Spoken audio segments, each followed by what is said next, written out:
خوف نہیں، تقوی کی صفت نہیں ہے. تقوی کہتے اس کو ہے آدمی کے اندر اس بات کا احساس پیدا ہو جائے تو جہاں بھی ہو جس حال میں بھی ہو تیرا اللہ تجھے دیکھ رہا ہے، تجھ پر ہر وقت کسی نہ کسی کی نظر ہے. اللہ تعالیٰ قرآن پاک میں فرماتے ہیں ان تک مثقال حبۃ من خردل فتکن فی صخرہ او فی السماء او فی الارض یأتی بها اللہ. کوئی عمل چھپ کے کر لو، زمین کی تہ میں، پہاڑوں کی کوہ میں، آسمان کی بلندی میں، کہیں بھی کائنات میں چھپ کر کے کر لو، یأتی بها اللہ، اللہ اسے حاضر کر دیں گے. کہاں حاضر کر دیں گے؟ علماء نے اس کی تفسیر میں لکھا ہے اللہ نے فرمایا، یہ نہیں فرمایا قیامت کے دن تمہارے سامنے لے کر کے آئیں گے. اللہ نے اس آیت میں صرف اتنا فرمایا یأتی بها اللہ، اللہ اس کو سامنے لے کر کے آئیں گے. اللہ اس تنہائی میں کیے ہوئے گناہ کو دنیا میں بھی ذلت بن کر کے سامنے لے کر کے آتے ہیں اور آخرت میں بھی. تنہائی کا گناہ انسان کو ذلت دلاتا ہے اور تنہائی کی نیکی انسان کو عزت دلایا کرتی ہے. اللہ رب العزت ایک صحابی فرماتے ہیں تم اس بات سے ڈرا کرو کہیں ایسا نہ ہو کہ لوگوں کے دل میں تمہارے کہیں نفرت پیدا ہو جائے. پھر فرمانے لگے میری بات کا مطلب سمجھے، میری بات کا مطلب یہ ہے کہ جب تم تنہائی میں اللہ کے حرام کردہ چیزوں کا ارتکاب کرو گے اللہ لوگوں کے دلوں میں تمہارے لیے نفرت پیدا کر دیں گے. یہ اللہ کی طرف سے اللہ کے نیک بندوں کی محبت لوگوں کے دلوں میں یوں ہی پیدا نہیں ہو جاتی. جب تنہائیاں میں آنسو گراتے ہیں ان کی تنہائیاں ان کی خلوتیں پاکیزہ ہوتی ہیں اللہ لوگوں کے دلوں میں ان کی محبتیں ڈال دیتے ہیں. جو نیک لوگ ہوتے ہیں خود بخود ان سے ہر انسان کی محبت پیدا ہو جاتی ہے، ان کی طرف طبیعتیں کھینچنے لگتی ہیں. اس لیے انسان کو چاہیے کہ اپنی خلوت کو اپنی جلوت کو دونوں پاکیزہ کریں. جس طرح لوگوں کے سامنے ہم اچھے ہیں نیک ہیں ایسے ہماری تنہائیاں بھی پاک صاف ہوں. تنہائیاں پاک صاف کیسے ہوں گی؟ جب ہمارے دلوں میں تقوی پیدا ہوگا. اور تقوی اس بات کا احساس کہ میرا اللہ مجھے دیکھ رہا ہے، کوئی دیکھے نہ دیکھے وہ بڑا سخت حساب لینے والا ہے. کسی شاعر نے کتنی اچھی بات کہی ہے، بہت مشکل ہے خلوت میں بھی دامن کو بچا لینا، بہت مشکل ہے خلوت میں بھی دامن کو بچا لینا، بہت آسان ہے یاروں میں معاذ اللہ کہہ دینا. سب کے سامنے گناہ کی باتیں معاذ اللہ ایسا نہیں، اور جب تنہائی ہوئی پھر بھی دامن کو بچا لینا یہ بہت ہمت کا کام ہوتا ہے.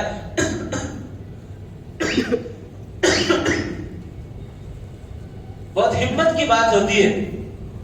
اللہ رب العزت نے رمضان المبارک کا جو مہینہ عطا فرمایا ہے اس رمضان المبارک کی اگر صحیح معنوں میں ہم قدردانی کریں ہمارے اندر یہ صفت پیدا ہوگی تقوی کی. لیکن جب کہ حقیقت میں قدردانی ہو، بھوکا پیاسا رہنا نہ ہو، روزے کا جو حق ہے رمضان المبارک کا جو حق ہے وہ حق ادا کیا جائے. ایک حدیث میں اللہ کے رسول صلی اللہ علیہ وسلم فرماتے ہیں رب صائم لیس له من صیامه الا الجوع. کتنے روزے دار ایسے ہوتے ہیں جن کو بھوک پیاس کے سوا کچھ نہیں ملتا. ورب قائم لیس له من قیامه الا السحر. اور کتنے لوگ ایسے ہوتے ہیں رات کو عبادت کرنے والے شب بیداری کرنے والے کہ ان کو سوائے جاگنے کے اور کچھ نہیں ملتا رات کی تھکاوٹ کے. اس لیے علماء نے لکھا ہے رمضان المبارک کی تیاری کا ایک اہم حصہ یہ بھی ہے کہ رمضان المبارک کے روزوں سے متعلق جو مسائل ہیں وہ مسائل علماء سے سیکھنا چاہیے، وہ مسائل معلوم کرنا چاہیے. روزے میں نیت کا کیا مسئلہ؟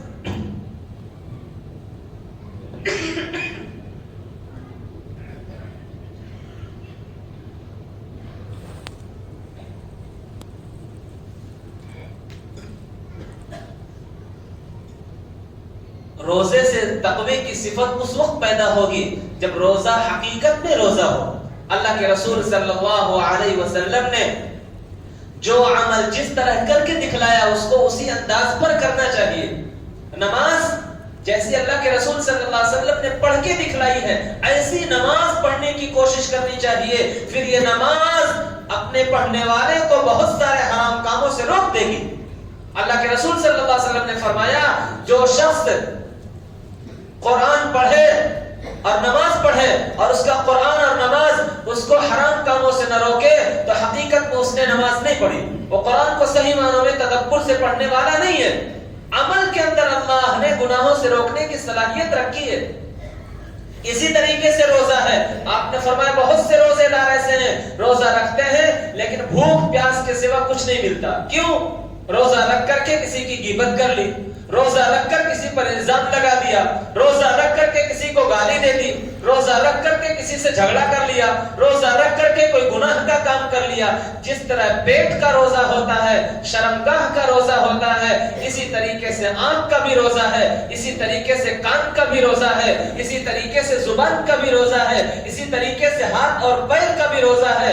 سر سے لے کر کے پیر تک جتنے اعضاء ہیں ان سب اعضاء کو اللہ کے حکموں کا پابند بنانا یہ اصل روزہ ہے۔ جب انسان اس طریقے سے اپنے سارے اعضاء کو گناہوں سے بچا کر کے نیکی پر لائے گا پھر اس کے اندر تقوی کی صفت پیدا ہوگی۔ اس لیے مسلمان پر لازم ہے، اللہ کے رسول صلی اللہ علیہ وسلم نے فرمایا مسلمان ہو اور نماز کے مسائل سے جاہل ہو، مسلمان ہو اور روزے کے مسائل سے ناواقف ہو۔ مسلمان اور جاہل نہیں ہوتا، ان پڑھ ہو سکتا ہے، چلو لکھنا نہیں آتا، پڑھنا نہیں آتا، ایسا ممکن ہے، لیکن مسلمان ہو اور نماز کے فرائض کا پتہ نہ ہو، مسلمان ہو نماز کے واجبات کا پتہ نہ ہو، مسلمان ہو زکات کے مسائل کا پتہ نہ ہو، مسلمان ہو روزے کے مسائل کا پتہ نہ ہو، رمضان المبارک کے آنے سے پہلے موٹے موٹے مسائل علماء سے معلوم کرنی چاہیے۔ نیت کا کیا مسئلہ ہے، کب سے نیت کر سکتے ہیں، اس کا کیا مسئلہ ہے، روزہ کن چیزوں سے ٹوٹ جاتا ہے، کن چیزوں سے نہیں ٹوٹتا ہے، کون سے ایسے اعمال ہیں جن کے کرنے سے روزے کا ثواب کم ہو جاتا ہے جس کو مکروہ کہتے ہیں۔ بہت ساری چیزیں ایسی ہوتی ہیں روزے کی حالت میں جن کا کرنا مکروہ ہے، ان کی وجہ سے ثواب گھٹ جاتا ہے۔ کوئی بھی ایسا عمل کرنا جس سے روزے کے ٹوٹ جانے کا خطرہ ہو، بہت سارے ایسے اعمال علماء نے لکھے کتابوں میں، علماء سے معلوم کریں، کتابوں میں دیکھ کر کے پڑھ لیں۔ جو حکم شریعت کا ہم پر لازم ہو جائے، جس نے رمضان المبارک کا مہینہ پا لیا، روزے کی حالت روزہ جس کو مل گیا، اب ایسے مسلمان پر ضروری ہے کہ روزے کے مسائل بھی معلوم کریں۔ صرف عمل نہیں ہے بلکہ عمل کو صحیح رخ پر کرنا یہ اللہ کی طرف سے حکم ہے۔ طلب العلم فریضۃ علی کل مسلم، ہر مسلمان پر علم دین کا حاصل کرنا فرض ہے۔ جب اب رغبت ہو گئی ہے لوگوں کی دنیا کی طرف، پیسے کی طرف رغبت زیادہ ہے، دنیا داری کی طرف رغبت زیادہ ہے، اس لیے ابھی رمضان المبارک میں آخر عشرے کے اعتکاف کی بات آ جائے تو قدم پیچھے ہٹنے لگتے ہیں، قرآن صحیح کرنے کی بات آ جائے قرآن صحیح کر لیں تو قدم پیچھے ہٹنے لگتے ہیں۔ اب عمر زیادہ ہو گئی ہے، مولانا صاحب، امام صاحب، زبان نہیں ٹوٹتی ہے، الفاظ صحیح نہیں ہوتے ہیں، کیسے صحیح کریں؟ بوڑھا طوطا، اس کی زبان کیسے صحیح ہو جائے گی؟ لیکن ابھی اسی بوڑھے طوطے کو پیسہ گننے کو کہو تو لاکھوں اور کروڑوں بھی گن لیں گے۔ اللہ کے رسول صلی اللہ علیہ وسلم نے فرمایا قلب الشیخ شاب الفتنتین، کہ انسان بوڑھا ہو جاتا ہے لیکن اس کا دل دو چیزوں میں جوان ہوتا رہتا ہے، ایک عمر لمبی ہو جائے، ایک پیسہ زیادہ ہو جائے، ایک عمر کی حرص، ایک مال و دولت کی حرص۔ قرآن پاک کے پہلے پارے میں اللہ تعالیٰ فرماتے ہیں یود احدہم لو یعمر الف سنہ، بعض لوگ یہ چاہتے ہیں کہ ان کی زندگی 1000 سال کی ہو جائے۔ اللہ فرماتے ہیں وما هو بمزحزحه من العذاب ان يعمر، اگر ان کو 1000 سال کی زندگی دی جائے تو بھی یہ اللہ کے عذاب سے بچ نہیں سکتے۔ ان کی زندگی کا لمبا ہونا ان کو اللہ کے عذاب سے بچا نہیں سکتا ہے۔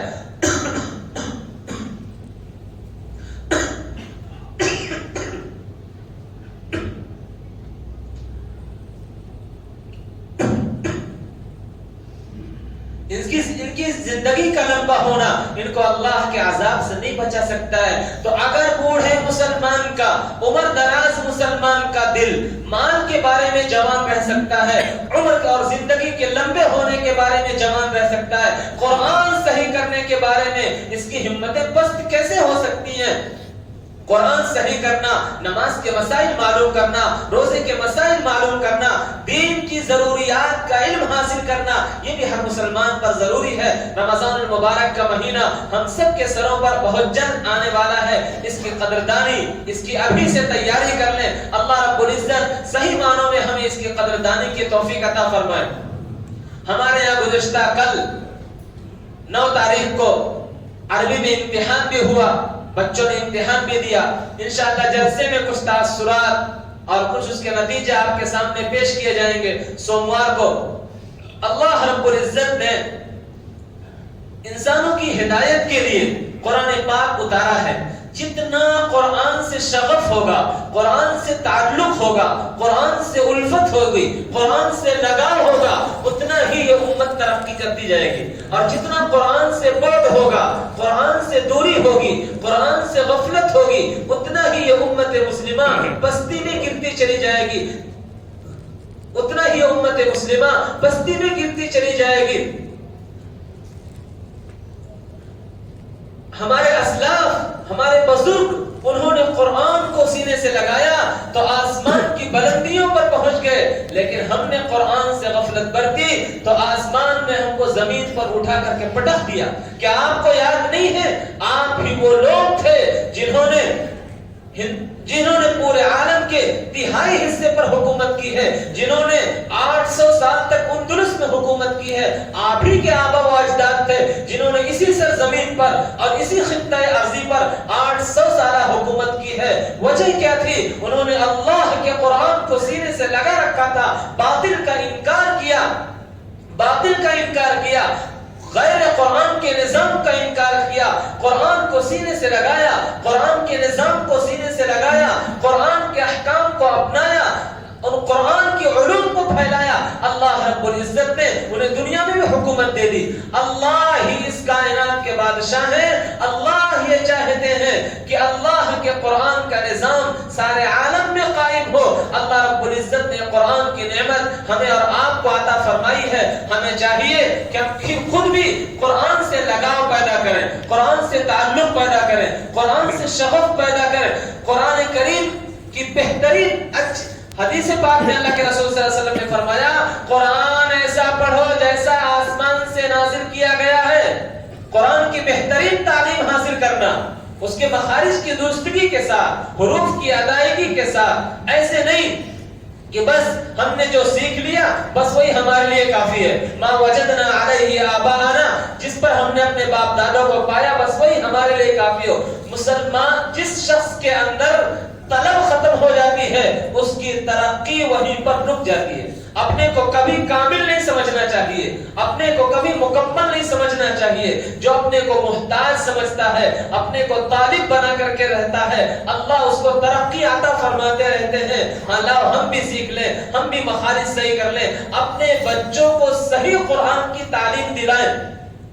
اللہ کے رسول صلی اللہ علیہ وسلم نے فرمایا کہ قرب قیامت میں علم اٹھا لیا جائے گا، اور ہم تو دیکھ رہے ہیں پڑھنے والے بھی زیادہ ہیں، علماء بھی زیادہ ہیں، طلباء بھی زیادہ ہیں، مدرسے بھی زیادہ ہیں۔ علم اٹھا لیے جانے کا مقصد یہ ہے صحیح علم اٹھا لیا جائے گا، صحیح علم اٹھا لیا جائے گا، قرآن کا صحیح فہم اٹھا لیا جائے گا، احادیث کا صحیح فہم اٹھا لیا جائے گا، ورنہ نقوش، ورنہ ظواہر، ورنہ ظاہر علوم وہ باقی رہیں گے جس طریقے سے پچھلی امتوں میں باقی رہے۔ جب ایک صحابی نے فرمایا، اے اللہ کے رسول، سوال کیا علم ہم میں سے کیسے اٹھا لیا جائے گا؟ ہم نے خود علم حاصل کیا، ہم اپنے بچوں کو پڑھائیں گے، وہ اپنے بچوں کو پڑھائیں گے، وہ اپنے بچوں کو پڑھائیں گے، اس طرح سلسلہ چلتا رہے گا۔ آپ نے فرمایا، میں تو تمہیں بہت سمجھدار خیال کیا کرتا تھا، میں تو تمہیں بہت سمجھدار سمجھتا تھا، تم دیکھتے نہیں یہود و نصارہ بھی تو اپنے بچوں کو پڑھتے پڑھاتے ہیں۔ پھر آپ نے فرمایا، پھر ان صحابی نے فرمایا، میں بتاؤں اپنے تابعی اور شاگرد سے کہ بتاؤں علم میں سب سے پہلی چیز کیا اٹھائی جائے گی؟ علم میں سے سب سے پہلی چیز نماز کا خشوع اٹھایا جائے گا، اللہ کا دھیان اٹھایا جائے گا۔ نماز میں سے اپنے بچوں کو اس لیے سب سے پہلے قرآن کا صحیح علم عطا کرنا، احادیث پاک کا صحیح علم عطا کرنا، جہاں صحیح علم دی جاتی ہے، صحیح علم دیا جاتا ہو، جہاں پر قرآن کی صحیح تعلیم ہوتی ہو، اپنے بچوں کو ایسے مدرسوں میں داخل کرنا، اور ان کی آئندہ یہ نہیں صرف قرآن پڑھا کر کے چھٹی کر دیں، بلکہ جب شادی ہونے تک، آئندہ تک ہر اعتبار سے ان پر نگرانی رکھنا، ان کی تربیت کی فکر کرنا، ان پہ ان کے اعمال پر نظر رکھنا۔ اللہ رب العزت کا بڑا احسان ہے، ہمارے اکابر جو علماء آتے ہیں دوسری جگہوں پر امتحان لینے کے لیے، انہوں نے اطمینان کا اظہار کیا ہے اور انہوں نے حوصلہ افزائی بھی کی ہے۔ انشاءاللہ جلسے میں سوموار کے دن آپ حضرات کے سامنے ریکارڈ کچھ پیش کیا جائے گا۔ آپ حضرات سے گزارش ہے کہ جن کے بچے عربی میں آتے ہیں وہ اپنے بچوں کی حوصلہ افزائی کرنے کے لیے ضرور جلسے میں شرکت فرمائیں۔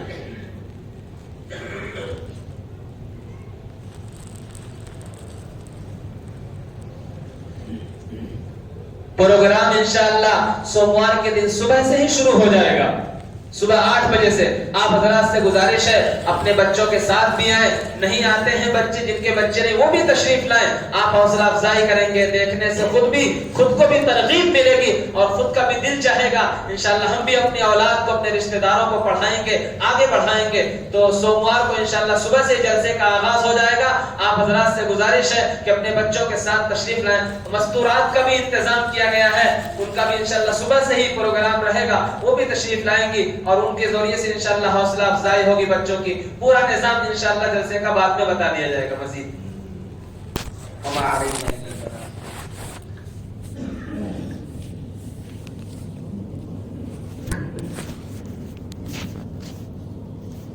پڑھتے ہیں اور سب بچے انشاءاللہ پروگرام میں اپنا کچھ نہ کچھ نعت، تقریر، تلاوت وغیرہ پیش کریں گے۔ ان کے ذمہ داروں سے گزارش ہے اپنے بچوں سے معلوم کر لیں ان کے پروگرام کا وقت کیا ہے۔ پروگرام صبح سے شروع ہو جائے گا، 2 وقت میں رہے گا انشاءاللہ، صبح 8 بجے سے 12 ساڑھے 12 بجے تک، اور پھر ظہر بعد عصر تک، مغرب کے بعد دوسرا اہم پروگرام رہے گا۔ بچوں کا پروگرام 2 وقت میں، صبح میں اور دوپہر میں۔ ایک بچہ صبح، چھوٹا بچہ 8 سال کا 6 سال کا صبح سے آ کے بیٹھا رہے گا، کبھی ظہر بعد اس کا نمبر آئے گا تو پریشان ہوگا، استنجا پیخانہ گھر والے پریشان ہوں گے۔ اس لیے اپنے بچوں سے ضرور معلوم کر لیں کہ بیٹا آپ کا پروگرام کس وقت ہے۔ بچوں کو انشاءاللہ بتا دیا جائے گا درجے وائز سے، اپنے بچوں کو معلوم کر لیں، اس وقت میں بچے کو لے کر کے آئیں۔ جو احباب وصولی کرتے ہیں ان سے درخواست ہے سيدنا ومولانا محمد وآله وصحبه ومن تبعهم بإحسان إلى يوم الدين. اللهم أعز الإسلام والمسلمين، اللهم انصر الإسلام والمسلمين واخذل الكفرة والمشركين. عباد الله رحمكم الله، إن الله يأمر بالعدل والإحسان وإيتاء ذي القربى وينهى عن الفحشاء والمنكر والبغي يعظكم لعلكم تذكرون. اذكروا الله العلي العظيم يذكركم وادعوه يستجب لكم ولذكر الله أكبر والله يعلم ما تصنعون. صفحہ درست کر لیں، مل کے کھڑے ہو جائیں۔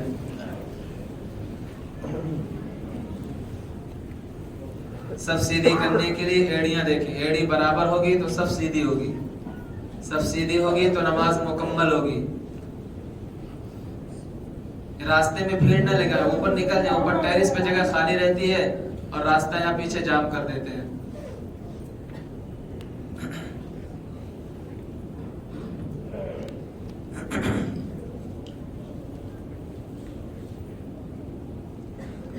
الله أكبر الله أكبر الله أكبر الله أكبر. أشهد أن لا إله إلا الله، أشهد أن لا إله إلا الله، أشهد أن محمدا رسول الله، أشهد أن محمدا رسول الله. حي على الصلاة، حي على الصلاة، حي على الفلاح، حي على الفلاح. قد قامت الصلاة، قد قامت الصلاة. الله أكبر الله أكبر، لا إله إلا الله. آنکھیں درست کر لیں، موبائل